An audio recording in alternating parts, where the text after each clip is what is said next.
WITSON. I'm just going to show you today's install, which is on a Jaguar XJ. This is with the car with the original BOSCH menu. A lot of these systems that tend to cater for BOSCH on the Harman Kardon. Harman Kardon tends to be the new version, which tends to have all these colourful icons here. So as you can see, this has gone up to a whopping 10.25 inch screen. What you do get with this system, before I zoom in, is you get obviously the screen here, you get all this frame down here, and you get a big opening here. So obviously all these buttons here are original to the car, so they just basically unclip from wherever they were and plug into this nice new frame here. See, so let me just zoom in for you now, guys. So obviously this is the original menu, as you can see.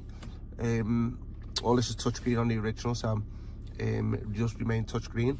All these buttons down here will operate, as you can see. That one tends to be for the dual view, but as I say, we won't sell it to that car. So we just click on media. As you can see, these systems work into the car's auxiliary. So basically you wouldn't need to be switched over to aux on here to get the sound through the Android. So I'll just continue through these buttons here. As you can see, that's the old navigation menu button and a few down there. So okay, so here's the wonderful side to it, is if you just pressing this button up here in the top left, you can see it brings you over to the Android series. As you can see, if you're familiar with your Jaguar screens of today, a lot of the Jaguars of today have this new interface here. So they've designed excuse me, the interface on the back of how the original how the original Jaguar screens look anyway. So there's your home page here. You can also see a few little icons down here, which are just shortcuts getting to different parts of the apps on the car. So obviously if you press that one there, it takes you back to the original. Press this one here, takes you to a speedo. This is fully operational, as you can see me putting my foot down on the revs. This one is a setup one, as you can see. Home page, this is this page here, navigation. You can put any maps on here if you want. This has got Google Maps on at the moment. If you want any to download yourself, like Waze and stuff like that, you can also do that. Just go back out there, 1 second. Music app, phone app, and takes you into the back-end applications. A few of these are on the home page anyway. So I'll just show you the home page ones. There's your navigation.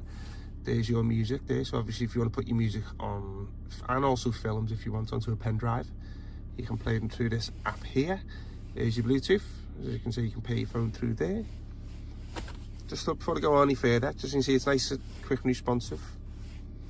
It does come with an 8-core processor, 464 gig of RAM. You see there's no lag there whatsoever. Okay, next one. There's your video, as I said. It plays full HD videos. I'll just put the demo on. You can turn that off if you want. There's a lot of questions over this one about this is a safety feature, which is all on the original cars today, which stops you from watching it, but you can change this off, which I'll do in a short while. Dashboard, showed you that before. Setup, this takes you into the back end settings. Let me just see if I can try and find that watch. 1 second, let's see if I can find that.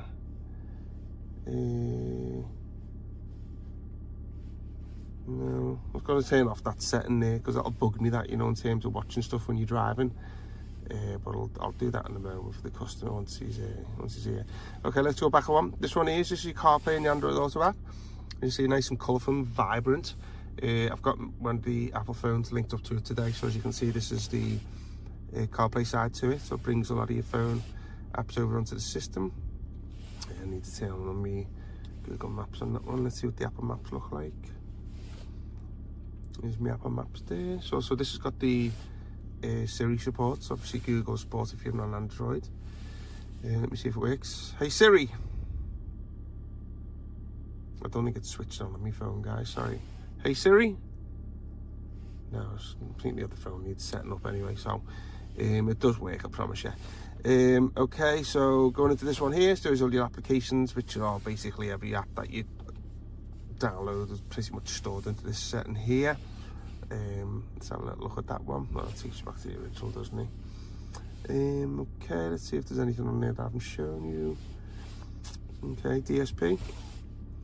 So basically, it does have built-in DSP sound processor, so you can enhance the output on there if you are into your speakers and you know what you're doing. Settings. Don't ask me what that one is, guys. But also you got the, I've showed you that one there. So yeah, so hope you like the video today, guys. Sorry, I'm full of cold today anyway, so apologies if I've bumbled along through this video. WITSON